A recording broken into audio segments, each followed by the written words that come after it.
Hearing to order. I have a statement to read out, as I do at every public hearing. This council meeting is being convened in order to hold public hearings on land use matters. The public and anyone who believes that their interest in property is affected by the agenda item may speak or present written submissions. Everyone will be given a reasonable opportunity to be heard. No one should feel discouraged from making their views known. Those of you who wish to speak or have registered with the city clerk should, after being recognized by the chair, begin by clearly stating your name and your address. If you have also provided a written submission, please make this known at the beginning of your presentation. All written submissions will be retained by the city clerk and form part of the record of the hearing. Each speaker may address the hearing a maximum of twice. The length of your first presentation will be limited to a maximum of 10 minutes. Your comments must be relevant and not obstruct the hearing. Any additional presentation, which must be on new information, will be limited to 3 minutes. Members of council may ask questions of you following your presentation. However, the function of council members during a public hearing is to listen to the views of the public, not to debate the merits of matters with citizens. Any debate by members of council will occur at the subsequent vote. The order of proceedings for each item will normally be as follows. The city clerk will briefly describe the matter under consideration. Then the applicant or their agent will be invited to make a brief presentation. Then the city clerk will identify any written submissions received. Then oral submissions from the public will be heard and any further written submissions will be received. And finally, the hearing will be closed and matters may be considered. Please note that delegations must present in a respectful manner without interference or comment from the audience. City Council is committed to ensuring a safe and respectful environment and supports the right of the community to bring comments forward. Please observe these rules, and if you have any concerns with the manner in which the hearing is conducted, direct your comments to the chair.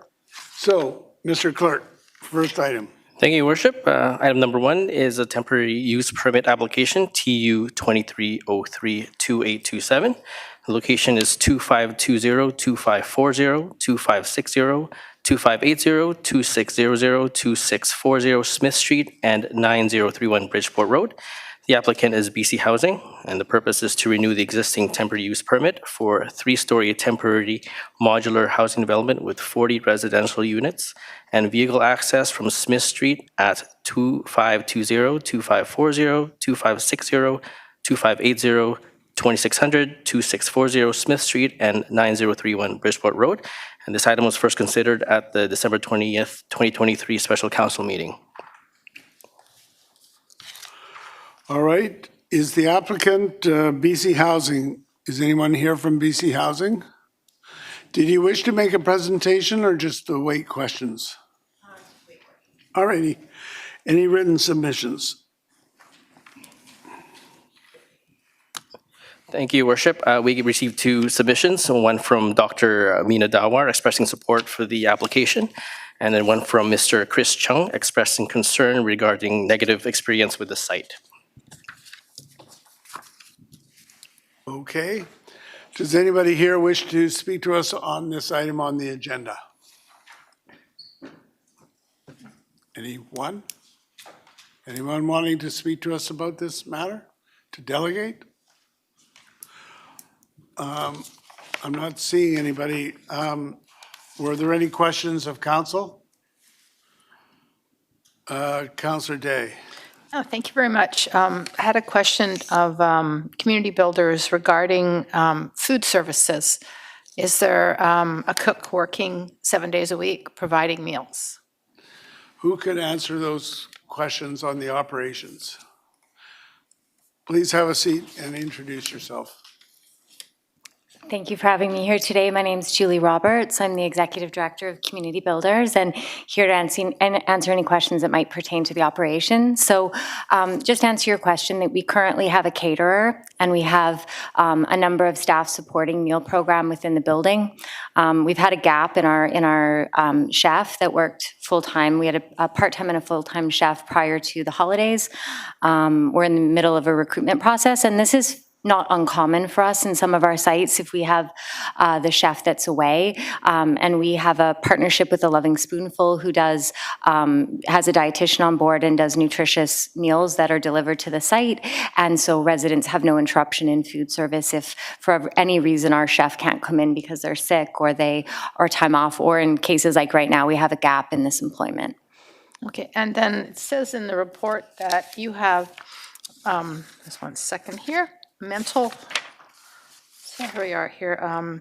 Astor Place has mental health wellness workers available 16 hours per day who provide goal planning services and help prepare residents to successfully transition to more permanent, stable housing. What does that look like? Yes, so of our staff complement, we have a number of different support staff on site. So 2 of our staff are, they're designated mental health workers.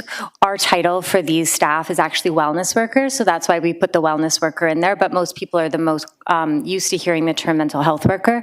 So those are specially trained staff that work with residents on case planning and collaborating with any teams or family members or supports they might have, and working towards whatever the residents' determined goals are. So it's very different. It's individualized for each resident individually, but one of the, because we're in a temporary use building, one of the main goals of the wellness workers, the mental health workers, is to work with the resident on a plan that will help them succeed in independent housing if that's what their end goal is. So of our staff on site, 2 shifts, our day shift and our evening shift, is one of the staff is filled by that wellness worker. So they're on site 16 hours a day? Yes, they're one of the staff members that work there. Okay. I've had people tell me that that's not the case, but maybe we can find out more about that later. And then it says here, I wanted to know how many people, so 16 residents have transitioned out of the program. Can you talk a little bit about that? Yeah, so I don't have the numbers in front of me, but a number of our residents have gone on to secure other housing. They've had housing goals to get into permanent housing, or they've moved to a different community. Our staff are regularly putting people on registries so that they have the ability to secure permanent, long-term independent housing if that's their goal. And we have had a few residents that have moved on. They've needed more supports. They've needed some medical supports that Astor Place doesn't currently have. And we have a network of 15 sites in other communities, and so some people have transitioned to other programs that have slightly more support. Okay, and one last question. I was at St. Albans for their open house, and I had the opportunity to meet a number of people, and 2 of them told me they had been evicted from Astor Place. What's your take on that? Yeah, so we have had I believe 2 residents that haven't been successful. One of the 2 was actually offered housing at a different site. There was an incident of a safety concern after a number of other safety concerns. And in those difficult situations, our policy is to always make sure there's somewhere else for somewhere to go if Astor Place has not been the best option for themselves or there's a significant safety concern. In the cases of these 2 residents, they were offered other housing and we secured other housing, but due to obviously close ties in Richmond, one of them decided not to take that option. And we were working closely with that resident to try to secure them supportive housing in another site in Richmond, but weren't able to prior to the incident that led to the loss of housing at Astor Place. Okay, my only last comment is that we're asked to extend the situation for another 3 years. I would like, we really have never had an update from Astor Place, and we require it from the other modular housing as well. So I'd just like to get, maybe a biannually report saying this is where we're at, because the whole point is to try to, transition people from modular housing and, temporary housing into something more permanent. So is that something that you could provide to us, say, every 6 months? Yes, absolutely. We'd be happy to, and definitely always open to have anyone come down and tour the site in person if that would help the biannual report, but we'd be more than happy to bring an update on operations and matters that would be of interest to council every 6 months. All right, thank you very much. Councillor Heed. Yes, thank you. Just a couple of questions following up on the expulsion of someone from Astor Place. And you mentioned you follow up to see where they go. The expulsion, is a lot of it due to their mental health issue, or is it a violent incident that occurs? So every circumstance is a little bit different. In most cases, in almost all cases, if somebody has a condition or mental health or needs some supports, we're working with that person to address the mental health, and that wouldn't be a reason for an eviction. The only time in the rare occasion that we have to end somebody's tenancy at the building is if it's a matter of violence or a safety issue that poses a risk to the building. And even then, Community Builders' own policy is that we do not ask somebody to leave to go back to street homelessness. We always come up with another option, and we always have somewhere else for them to go. It's our internal policy that we take evictions very seriously, and no eviction can happen without the executive director, myself, weighing in on it. We know these are people's homes, and this is, a really, really serious decision. So it really is not taken lightly, and only if it's a matter of safety. If it is a matter of a person needing more supports, we're always working really closely with their team and community and other sites to make sure that there's a place for them to get greater level of support, because we do support people from all levels, all different needs and support levels. So some people are coming to us where they definitely need a process of time of settling in, and then they need to move on to independent housing. But sometimes people move in and they have really significant medical issues, or they end up needing a medical support. So that's not Astor Place. So long-term care, we've had a few people that have transitioned into long-term care, but with the supports of the staff and community. So those are really the only circumstances that we would ask somebody to leave their housing. And it's definitely not done lightly. And do you have a table somewhat set up, and I'm just using the term table, for an association or group to deal with some of the neighborhood complaints? Sorry, I'm a little hard of hearing, and I forgot my hearing aid today. Could you just say that again? Do you have some type of process set up to hear neighborhood complaints if they were to come in? Yes. Sorry, I missed that, but absolutely. So when we opened, we provided the community with a 24-hour number. So it's our front desk number at Astor Place, and staff are there to respond if somebody in the community had a concern in real time. Our staff are doing walks around the community every couple of hours, every single shift. If for whatever reason the staff at the front desk can't answer concerns from the community, we also on our website and on some of the information that we provided have an on-call manager. So we have a mobile on-call manager that comes and attends the sites if there's anything that the community needs support with. Yes. My last question is, do you have a consumption site on site? Yes, there is a space within the building that people can use substances in a safe way that staff are there to support with. And have you had any overdoses fatal, or have you been able to revive? So within the safe consumption use, there's been no fatal overdoses, and the staff have reversed many of them. We also have a program for people, if they prefer to use in their room, that they can alert a staff or a peer to come and do checks on them. So we have those 3 ways to try to combat the opioid crisis. But even with those measures in place, we have lost people at Astor Place and at a number of our other sites in the last year. It's definitely a really big challenge that is affecting our community and our residents and our staff. So there have been a couple. Thank you. Councillor Wolf.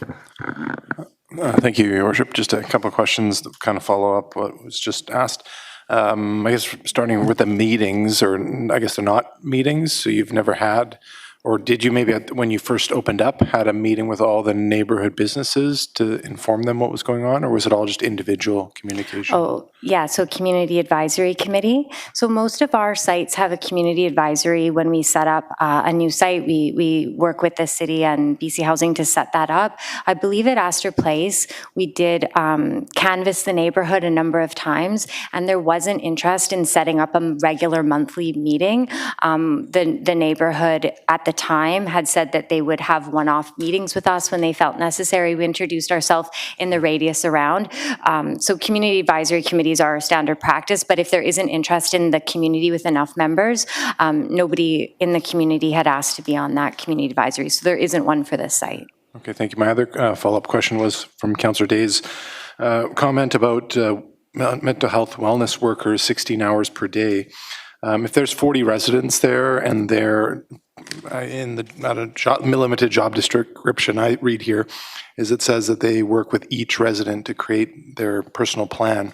So on an average day during those 16 hours, does 20 of the individuals, residents, get contact to work on that plan? Do all 40 of them? Do you have any?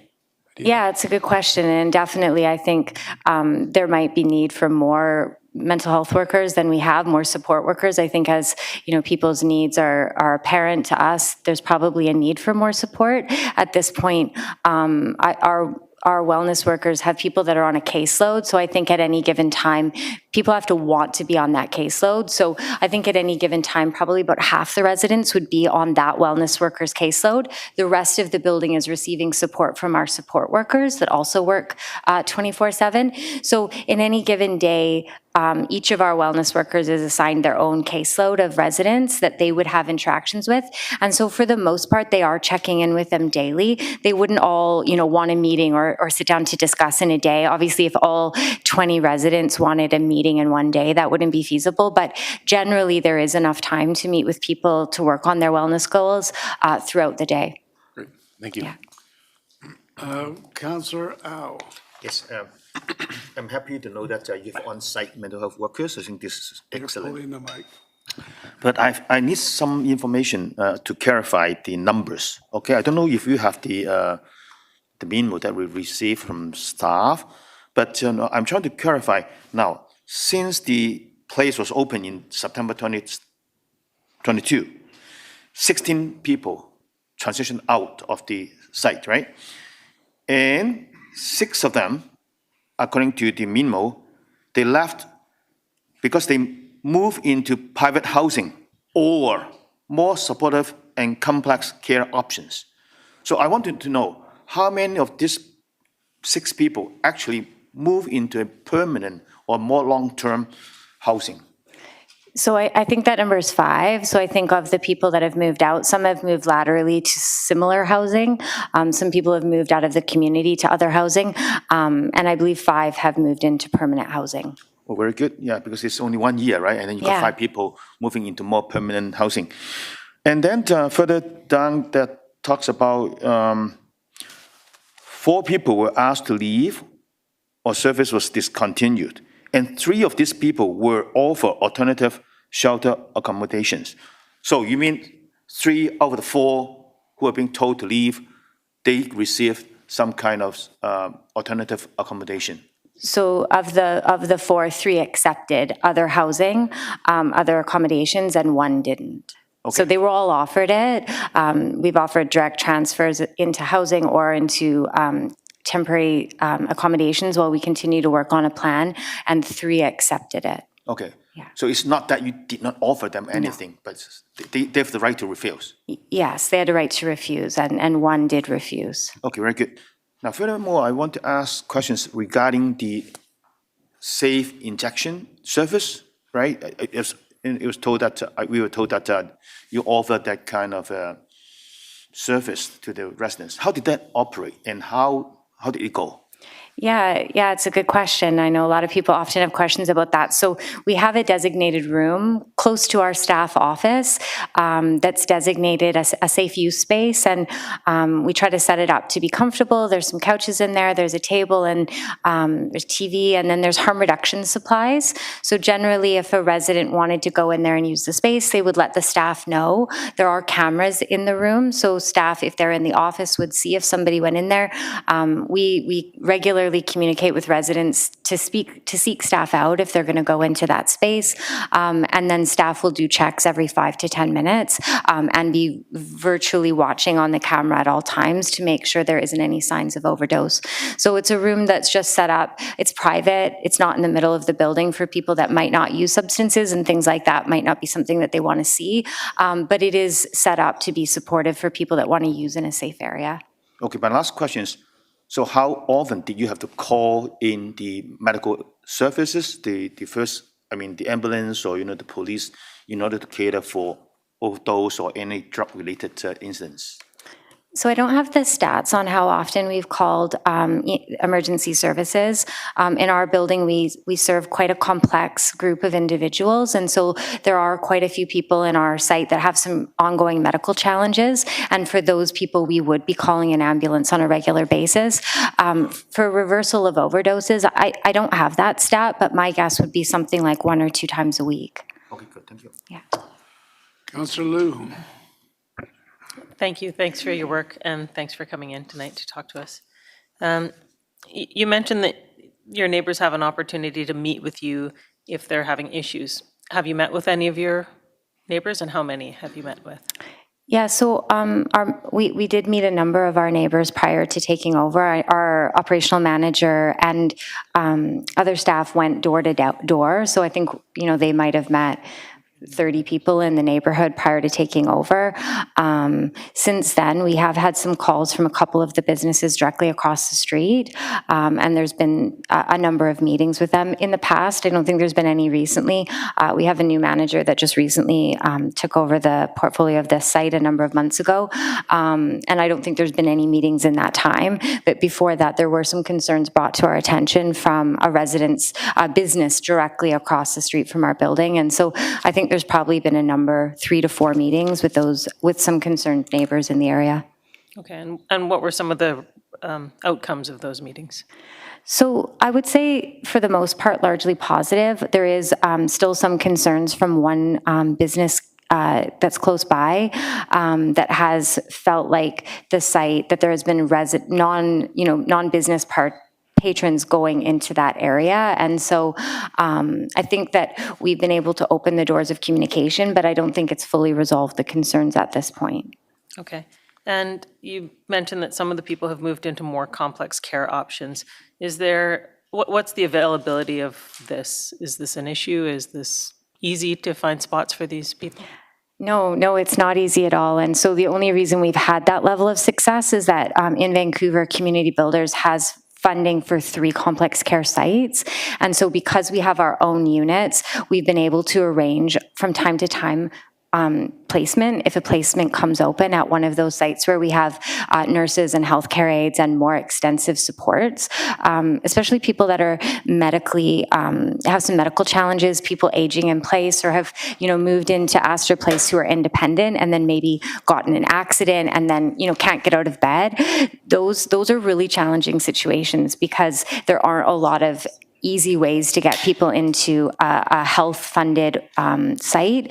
So the people that we've been able to move have gone into our sites. If we didn't have those sites, I don't think we would have been able to make that a reality. But thankfully, we do have funding in Vancouver at a few of our sites from the new provincially led initiative to offer complex care housing. Okay, thank you.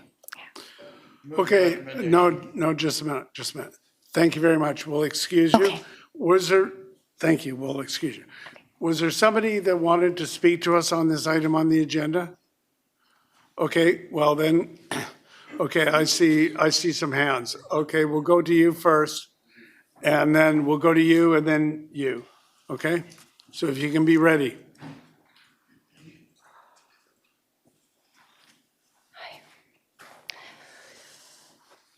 Hi.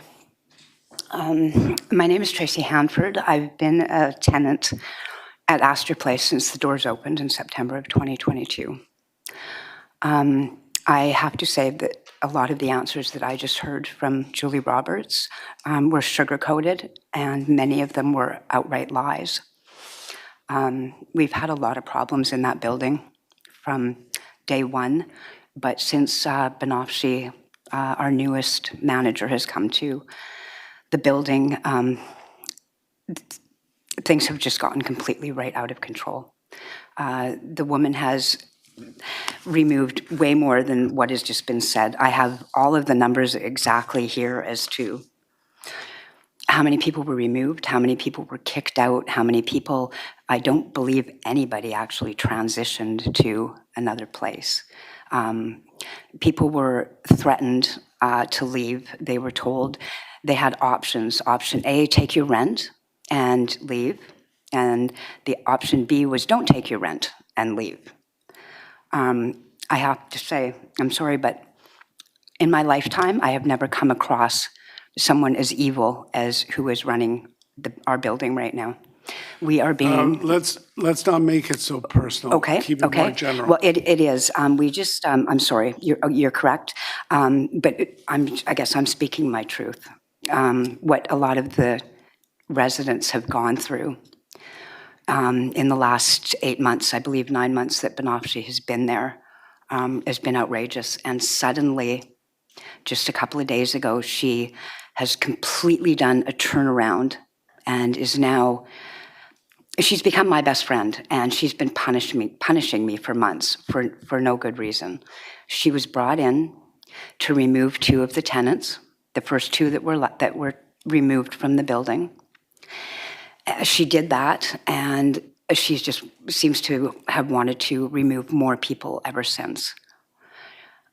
If I was to right now potentially be asked some of those questions that she was just asked, I mean, my answers are going to be completely different. I don't exaggerate. I don't have an agenda here. I just want everybody to have a fair chance at doing what we came to the building to do. And that was to have a place with a roof over our head, our own space, that we could all just pull it together, pick ourselves up, dust ourselves off, and have the opportunity to better ourselves, to move on and let our rooms be rented out to somebody else that is in need of them.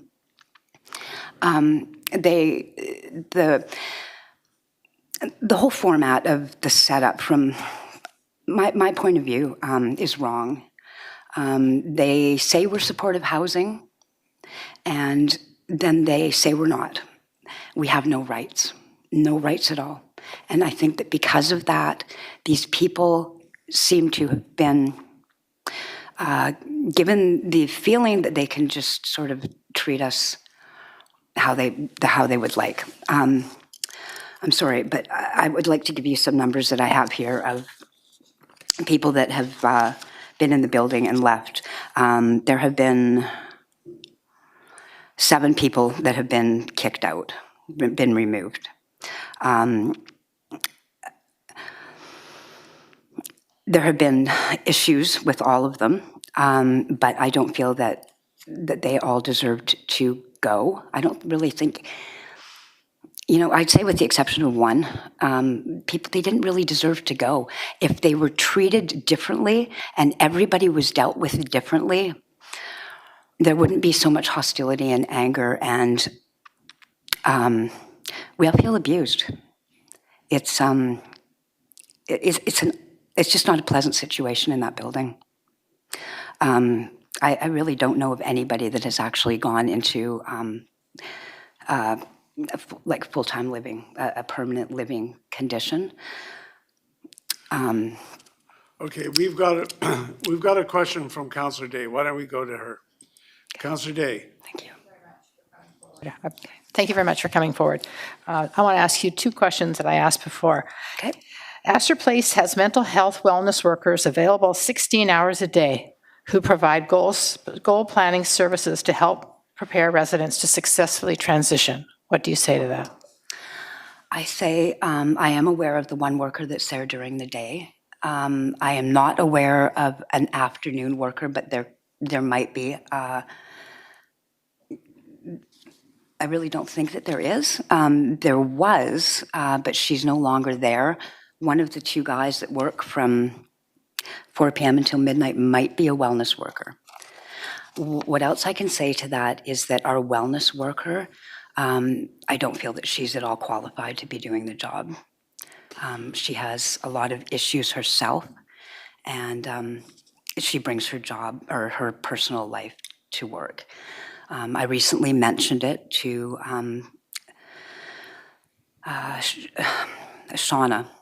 I spoke with recently. We had a meeting. I was called in to meet because I had made a complaint to council, and I guess they were either told about it or they figured out that it was me that made the complaint. So she called me in for a meeting, and yeah, I mentioned that to her. We discussed a few things, but there is so much that needs to be discussed and straightened out.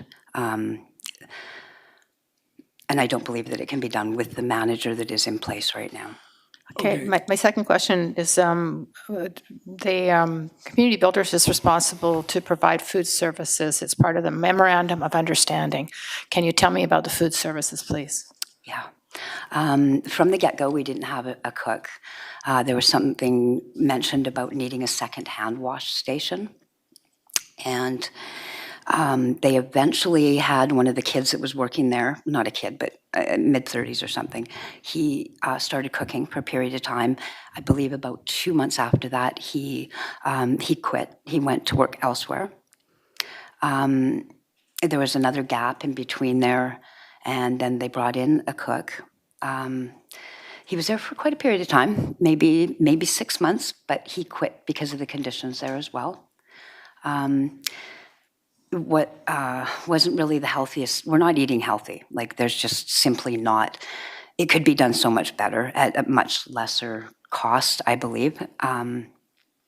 Everything is frozen dinners and sort of rotten bananas, honestly. I don't want to rip these guys apart, but I'm not impressed. I don't have that high of expectations, but I know that produce can be purchased, and it's not a big deal, I think, for somebody to make it work so that it's not going to waste and that we're not eating bruised oranges and apples and rotten bananas continuously. Like, All right. it's, We're kind of going far afield. If we can talk about the operations, but we need to make a land use decision first. Okay, so I'm going to go quickly to Councillor McNulty for a quick question. Through your chair, you live there, and how long have you been there? from the day they opened the doors. Since day. Thanks very much. That's Okay.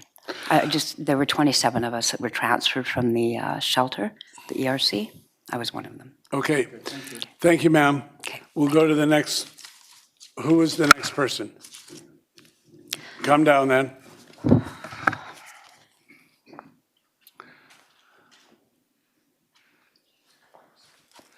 Yes, sir. Hi, Introduce yourself and tell us what's on your mind. it's Rob Coburn.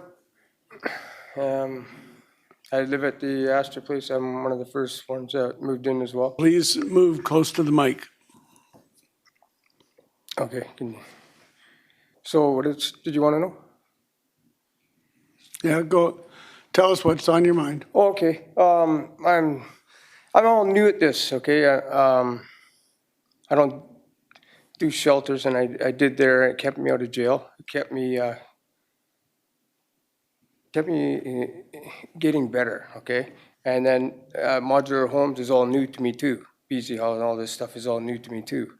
So, but when I walked in here and I heard the lady talking about Astor Place and how great it is, and I've never seen a lady in my life before. It's like she knew that what she's describing wasn't Astor Place. A lot of the things anyways. But I just have a concern with the management themselves, okay? And that's communication problem, big communication problem. There's no communication. And I've said to her a few times that she needs to learn how to communicate, because that way we can connect, okay? Because there's no connection in there at all, right? There's nothing, man. And then when she said evil, I'm not mocking nobody or going any further than this, but I am on the same wavelength as what she's saying. All right.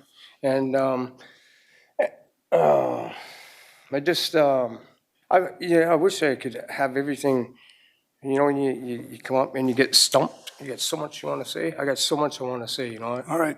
And, Thank you very much, sir. yeah, I wish somebody could ask me a Okay, question. Yeah. but I'm going to tell council, there is a question about the operations. We have to make a land use decision first, and then we talk about the operations. So please govern yourself accordingly.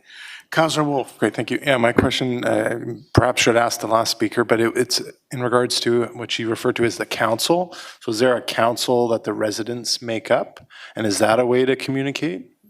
A council? Yeah. No, we're not allowed to have any kind of meetings. We were threatened with a roof over our head, for one thing.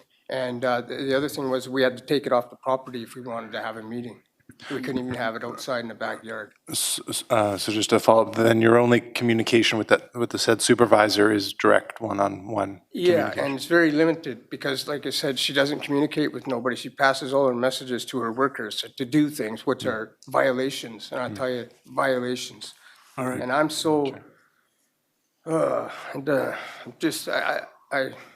a good 3-4 years out of prison, and I'm sorry to say I'm not proud of my life, but I'm doing good today. And I was in prison every year, in and out since I was 13, right? So, Okay. Counselor Day, you had a question. So we're being asked today to extend the lease for another 3 years. And then I've got a motion after this to talk about the operator. Do you think we should keep this operator, or do you think we should try another this organization? management, you mean? Yeah. No, if you kept these management, her would not be the right one to be there. Because like I said, there's no communication skills. This place is going out of control, right? Like, it's a favoritism sort of thing. All right. And that's causing a lot of animosity and, a lot of friction in places. What can you tell me about Astor Place, the building? Because that's really what we're voting on today, is to extend for 3 years this building in that location. Yeah. Say that again, please, Madam. The building in that location, we're being asked today to make a motion to extend the building lease for 3 more years. What do you have to say about the building itself? Oh, I do believe that building is helping a lot of people out. It is. No matter where you put a building, there's always going to be company traffic coming, right? For what I see, like I was one of the people that lived at the shelter for about a year. I don't think it was only for 2 or 3 or something. But, it's all walks of life coming through in and out, right? And here, it was like that sort of in the beginning, and then it sort of tapered off. Who knows what it's going to be like this summer, right? But, some other times is busier than others. Like right now, there's hardly anybody. And it's kind of nice too, right? But I don't see anything going wrong, like, for neighbors complaining or anything. Like, I've lived there for a year and a half. I haven't seen any problems. Okay. Thank you for you. coming out tonight. Thank you. Thank you, sir. Thank you. There was a person there. Did you want to speak? If so, come down. Okay. Is there anybody else who wants to speak to this matter? Please come down. Introduce yourself. My name is David Garnett. Please have a seat. My name is David Garnett. Yes, sir. I haven't been a resident. I am the life partner of a resident who, right up until we moved in, there was 2 residents that screwed it all up for everybody. They were throwing dope out their windows, and it was pretty screwed. They had to go. There's no question in my mind about that, right? But I've never been stable somewhere with my life partner and not got my tool belt together and my work boots back and gone to work. And, we spent the first 5 months sleeping in the parking lot because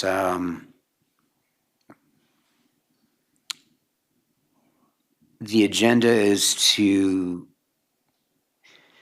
it's like an abusive relationship. It's weird. It's like they want to separate you from everybody and anybody and make you feel like you're totally alone, right? This would work. I mean, not like letting everybody have just whoever they want coming in and out. But if somebody's been with somebody for several years and we're in a homelessness crisis, you let that person live with them. I don't care. I'll I'll pay double. I'll give the money to you. I don't care, right? I don't, my home to me is where she's sleeping. That's the end of it. I can't function. I'm 6 years, they're 11 years. Tracy's speech brought a tear to my eye. There's so much said and a little bit, you know, when you see things that are happening so blatantly, like a kid's, one of the most destructive kids I've ever met in my life is basically running the building. Like, oh, give me some dope right now, or I'll tell Benashi that you did this and you're out. And it actually happens, you know? Unbeknownst to him, he's the worst drug addict I've ever met, and he's helped her get all the dealers kicked out of the house, and now he's really miserable. It's kind of funny. I know you got to make use of that land, right, for something. But going around to all the businesses and saying that, you know, there's going to be a bunch of lowlifes and pieces of crap living there, that was just wrong from day one. You know what I mean? Like, we're a bunch of sex offenders. That's the only thing I can compare that to, right? If a sex offender moves to a neighborhood, they gotta let everybody know, right? We're not sex offenders. We're, for the most part, you know, 5 years ago, I was making $35 an hour building forms, right? I've taken some injuries again, and you know, a 20-year fall, you know, that it's broken me, and I've had to readjust my career, right? Like, I can't carry 150 pound forms across, you know, diving and ducking and weaving and putting it together with, you know, the precision of, well, I mean, if you have a concrete blowout, you're. All right, sir. Thank you very much. Thank you. I wish I could help you more on what you need to do with the land. All right. Okay, thank you very much, sir. Did I do bad or did I do good? Okay. Oh, that was awesome, yeah, that was great. All right, so Councillor McNulty. Yeah, thank you, Worship. Obviously, there's two things on the agenda tonight. I think I'm prepared to move the motion to carry on with the temporary permit, because we have to, it's providing a home for these people and a place for them to stay. So on that, and then I have another resolution after that. Okay, so what you've moved is the council Consideration for the use. to extend the temporary use permit. So that's moved and that's second. We can talk about operations and whatever. Let's finish this first. So that's moved and seconded. Councillor Hobbs. Well, thanks, and through the chair, I'll be supporting this, and the motion was just moved by Councillor McNulty. And I'll just sum it up further by what David just said. I think we do have to make use of the land. So I'll be supporting the motion. Thanks. Councillor Day. Yeah, I'll be supporting the motion to extend the lease because it's obvious that the property is being well utilized and by the people that want to live there. But I do have a follow-up motion when we finished with this. Thank you. Okay, we'll come back to you then. So it's moved and seconded as recommended. All those in favor? Any opposed? That is carried. And then we go back to Councillor Day. She's put a motion here that. Oh, I haven't seen it. Yeah. I'll Okay, go ahead, Counselor. Oh, geez, I lost it. Here we go. I'd like to make a motion that we evaluate Astor Place's performance and that staff prepare a report on the effectiveness of the operations of the Astor Place Supportive Housing Unit and report back each 6 months. All right, so is that seconded? Second. Okay, so it's moved and seconded. Go ahead. Yeah, so I believe council needs to understand how many people have transitioned through Astor Place into new forms of housing. We also need to know how many have been evicted from Astor Place and why. We need to know, has Community Builders provided the services in the Memorandum of Understanding signed by BC Housing, Community Builders, and the City of Richmond? And when I talk about services, I'm talking about things like counseling and food. Those are essential services for people who are transitioning from homelessness into, hopefully a better life. So that's what I'd like to move. Thank you. Okay. Councilor McNulty. Yeah, thank you, Worship. I don't like the resolution, to be quite frank with you. I think we need a full investigation into the operation, the policies, the procedures, and the practices. We heard some very incriminating things tonight, and I think we need to investigate each and every one of them. There are two sides to every story, and I'm not saying anybody was wrong, but I think in order to get, and I think it needs to be done within 3 months, to be quite frank with you. These people have to live there. And if we were going to wait and get a piece of paper back, I think we start tomorrow on the investigation of what's going on. There are basically, I'll be quite frank with you, the CAO was called a liar. Okay, sorry, but I'm going to put it right on the floor. And that's okay.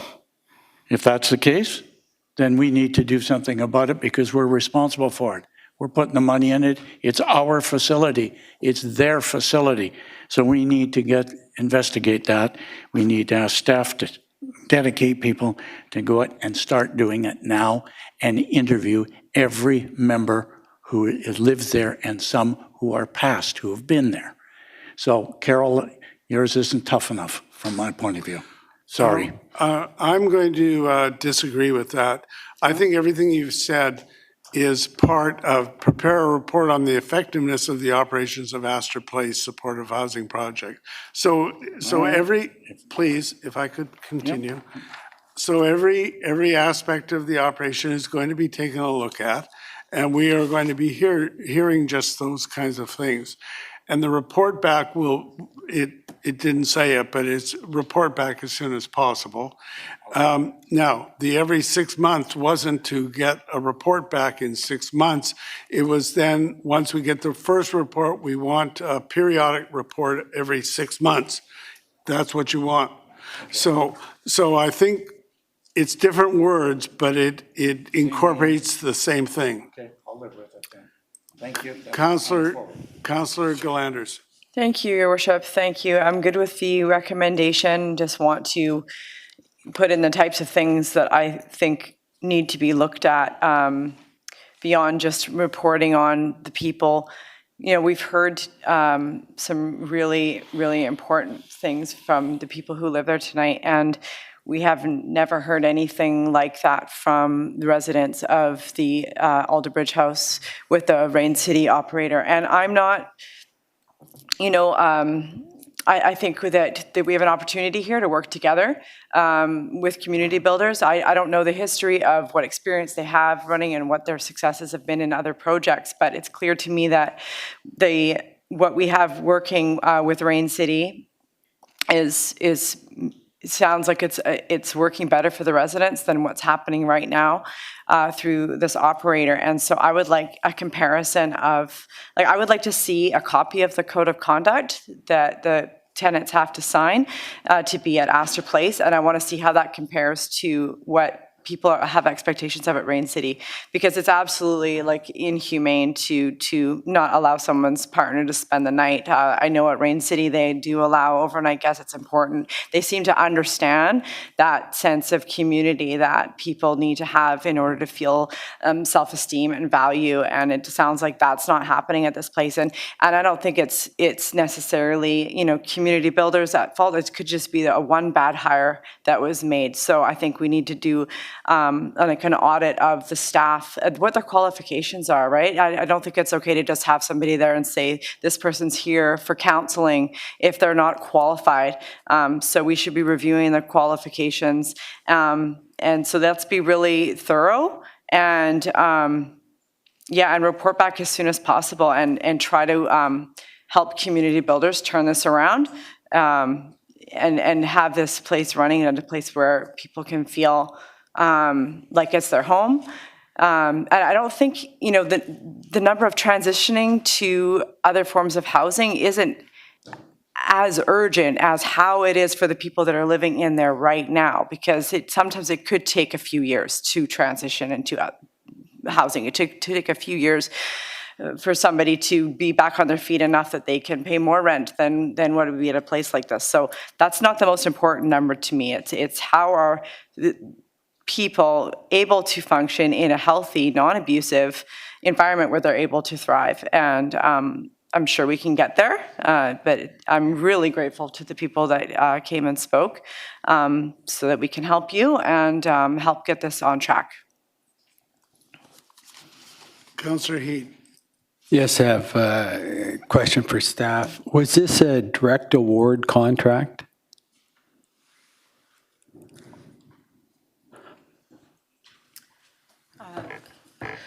Through your worship, to Councillor Heed, it was an RFP process that BC Housing conducted. And Community Builders was a successful That's correct. person. Thank you. I guess from my point of view is I want to make sure this is successful at the end, that Community Builders, they've heard what some of their tenants are actually saying, and I think we can get a critique as much as we can as long as our goal is to make sure that we fix what needs to be fixed so Community Builders can be successful in dealing with their tenants in the building. It's not meant to, to smack someone down or whatever. It's meant to correct the problem so the contract that Community Builders has addresses what the expectations are from BC Housing and from our city to deliver what's needed for these people that are in the in the facility. So it's not just to slam down and get rid of Community Builders. I hope at the end of the day we'll be able to come up with something that's a win-win for everyone. Okay, Councillor Hobbs. Thanks, and through the chair, well, exactly what Councillor Heed just said. First of all, though, but thanks to the delegates for coming forward and speaking, especially for people that don't normally do it, because it's a very tough thing to do, and it's a tough topic for a lot of people. But we've heard some serious comments, and I don't think anybody here is interested in passing judgment on any of the comments right now, but I do think it's important and it merits our attention, and we as a city have to do our due diligence as well to make sure that the services we contract are being delivered in the most effective way we can. So I think it's important that we have a look at it and find out, as Councillor Heed said, how do we make sure it can continue as successfully as it can for everybody involved, because it's a very important asset for our community. It delivers a vital service to a lot of people that need that. And so I agree the goal is to move forward in a way that works for people, and I'll be supporting the motion. Thank you. All right, we'll call the question then. All those in favor? Any opposed? That's carried.